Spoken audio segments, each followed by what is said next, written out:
हरे कृष्णा सभी को। तो आज स्वागत है आप सभी का exposing Yashu Yashu YouTube channel के फर्स्ट वीडियो पे। तो आज मैं आप लोगों से बहुत ही ज़रूरी बात करने जा रहा हूँ। ये बात बहुत सारे हिंदुओं के मन में आती है, जो कि है आर्यन माइग्रेशन के ऊपर। आर्यन इन्वेशन जो कि ब्रिटिशर्स के द्वारा हम पर थोपी गई है और हम हिंदूज़ इसे और इंडियंस इसे खुशी-खुशी एक्सेप्ट भी कर लेते हैं, अपनी एनसीईआरटी बुक्स में से रट भी लेते हैं, याद भी कर लेते हैं। देखिए, बेसिकली जिन्हें आर्यन माइग्रेशन थ्योरी के बारे में नहीं पता, मैं उन्हें बता दूँ आर्यन माइग्रेशन थ्योरी क्या है। आर्यन माइग्रेशन थ्योरी एक थ्योरी है जो कि मैक्स मुलर के द्वारा दी गई थी 18th सेंचुरी में। इसके हिसाब से कि एक पर्टिकुलर सेंट्रल एशिया के रीजन से, जो अभी हम ईरान मान सकते हैं या फिर यूक्रेन या रशिया जो कि सेंट्रल एशिया, सेंट्रल यूरोप के पास में आती है, वहाँ से कुछ लोग यहाँ आए थे। इंडिया में आए थे और उन्होंने इन्वेड करा था और हड़प्पन सिविलाइजेशन और इंडस वैली सिविलाइजेशन जो वहाँ पर थी, उन पे इन्वेड करा और उनको मार-पीट के हिंदू बनाया और वही वेद लाए थे और संस्कृत भाषा भी उनकी है। इंडियन इंडियन भाषा वो है ही नहीं, ऐसा उनका क्लेम है। तो सबसे पहली बात जो मैं इनका खंडन करना चाहूँगा, वो ये है कि 2015 की रिपोर्ट्स में अ, हरियाणा के राखीगढ़ी रिपोर्ट्स में एक फीमेल स्केलेटन पाया गया था। उसमें ये पता चला डीएनए में कि आर्यन्स और उसमें कोई भी रिलेशन है ही नहीं। जो R1A डीएनए होता है, जो कि आर्यन्स का डीएनए होता है, वो उसमें पाया ही नहीं गया, जो कि एक तो पहले ये सिद्ध करती है कि हड़प्पन सिविलाइजेशन के बाद आर्यन्स का इन्वेड हुआ था। अब जिन लोगों ने ये पॉइंट ऑफ व्यू उठाया कि संस्कृत और यूरोपियन लैंग्वेजेस में बहुत ज़्यादा सिमिलैरिटीज़ हैं, तो हो सकता है कि आर्यन्स यूरोप से आए थे हमारे पास। तो इसमें एक और कॉन्सिक्वेंस हो सकता है कि इंडिया से वो यूरोप गए हो या दूसरे कंट्रीज़ गए हो, तब जाके उन्होंने संस्कृत को करा गया। देखिए, जब अमेरिकन या फिर ब्रिटिशर्स, यूरोपियन आर्कियोलॉजिस्ट, हिस्टोरियंस ने जब देखा कि संस्कृत 4000 साल से पुराना है, तो उनकी जल गई। एक्चुअली जिस रिलीजन से वो आते हैं, उस समय तो 4000 साल पहले उनकी दुनिया ही बनी थी। तो ये तो बात दूर ही रहता है कि वो ये एक्सेप्ट करें कि 4000 साल पहले भी कोई लैंग्वेज थी, जो कि बहुत वाइडली स्पोकन थी और बोली जाती थी। इसलिए उन्होंने थ्योरी बनाना ज़्यादा बेहतर समझा हमारे को, हम लोगों को नीचा गिराने के लिए। उन्होंने उसका नाम दे दिया आर्यन इन्वेशन और आयरन माइग्रेशन जो आप बोल रहे हो। तो सबसे पहले जो राखी गढ़ी की रिपोर्ट्स आई थी, उसमें ये क्लियरली साबित हो गया कि वहाँ पे ना हड़प्पन सिविलाइजेशन और आर्यन्स का कोई भी तालमेल था ही नहीं।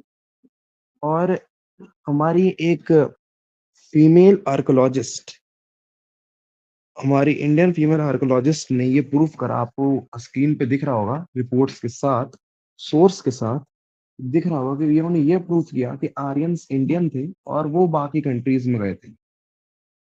सो ये तो एक पहला खंडन तो इनका हो ही जाता है कि आर्यन्स इंडियन थे, ना कि दूसरे कंट्रीज से आए थे। और मैक्स मुलर की ये आप रिपोर्ट देखिए, जिसमें वो अपने वाइफ को लेटर लिख रहे हैं, जिसमें ये लिखा है कि वो इंडियंस को भरमा रहे हैं, इंडियाज़ को डिल्यूजन में डालना चाहते हैं, बिकॉज़ इनकी रिलीजन कुछ ज़्यादा ही साइंटिफिक है। आप पढ़ सकते हैं। और एक दूसरी रिपोर्ट जो उन्हीं के बुक से आती है, मैक्स मुलर के बुक से, ये है, उसमें ये दिखा रहे हैं कि जो वेद है, उसकी मिनिमम एज 2000 बीसी है, नहीं तो वो इनफाइनाइट तक भी हो सकती है, उसका कोई एज नहीं। तो हमारे हिंदू और इंडियंस को ये बात तो कभी दिखी ही नहीं, क्योंकि उनके हिसाब से तो हमारे विरुद्ध जो जाता है वही सच है, हमारे सामने जो जा रहा है वो अंधविश्वास या अंधभक्त है। तो ये तो बहुत पहला पॉइंट तो यही हो जाता है कि राखी गढ़ी की रिपोर्ट्स कहती है हड़प्पन सिविलाइजेशन और आर्यंस में कोई तालमेल था ही नहीं। और मेरे पास एक और रिपोर्ट है जो मुझे आप लोगों को दिखानी है।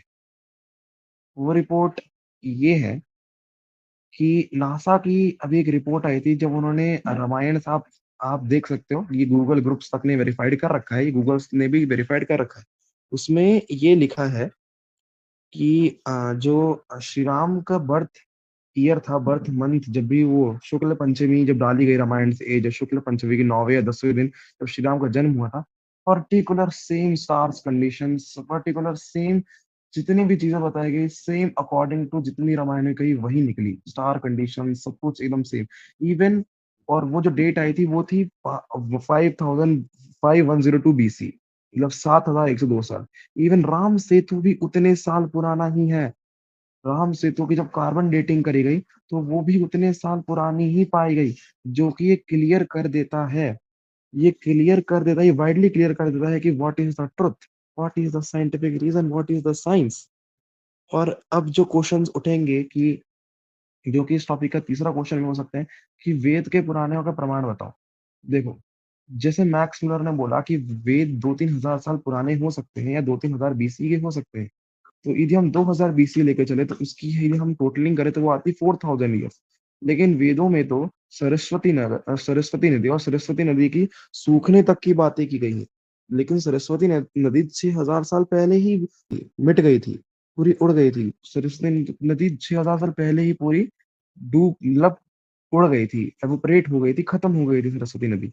तो ये तो कहीं से लॉजिक बनता ही नहीं। मतलब आप एक बुक लिख रहे हो उतने कम टेक्नोलॉजी में और आपको पता है कि 2000 साल पहले क्या हुआ बिना किसी डिवाइस के साथ, और आपने उसको लिख दिया कि वो नदी कैसी थी, वो बहुत अच्छी थी, वो नदी यहाँ से बहती थी, वो नदी वहाँ जाती थी। ये तो पहले ही डिबंक कर देता है ये क्लेम्स को। ऊपर से मेरे पास कुछ सोर्सेज़ हैं, जिसे आप ये पढ़ सकते हो, जो मैंने आपको अभी आपको स्क्रीन पे दिख रहा होगा। ये तो और वाइडली क्लियर कर रहा है कि वेद 8-9 हज़ार साल से भी पुराने पाए गए हैं। तो यहाँ तो इनका पहले ही खंडन हो जाता है। इसलिए इसलिए ये ब्रिटिशर्स चाहते हैं कि हम अगर नीचे डूबे रहें। इवन जो ये रिपोर्ट्स मैं दिखा रहा हूँ, ये अभी वाइडली ओपन हुई ही नहीं। ये क्यों वाइडली ओपन नहीं हुई? क्योंकि ब्रिटिशर्स और यूरोपियंस तो वही चाहते हैं कि वो क्रिश्चियनिटी ऊपर दिखाएँ। वो यही चाहेंगे क्रिश्चियनिटी ऊपर रहे, बाकी सारे जो भी साइंटिफिक साइंटिफिक रिलीजन्स हों या फिर जो असली ट्रुथ हो वो उसे छुपा के रखे, अपने फॉल्स को आगे दिखा के।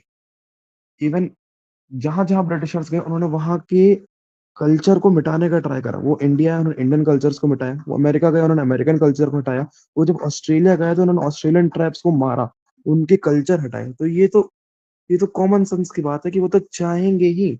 और हिंदुइज़्म ट्रुथ है, तो उनको जब लगा कि हाँ, इनका कल्चर नहीं मिटा सकते, तो मार पीट के तो हमें, क्योंकि आप ट्रुथ को कभी भी ज़बरदस्ती नहीं हटा सकते हो।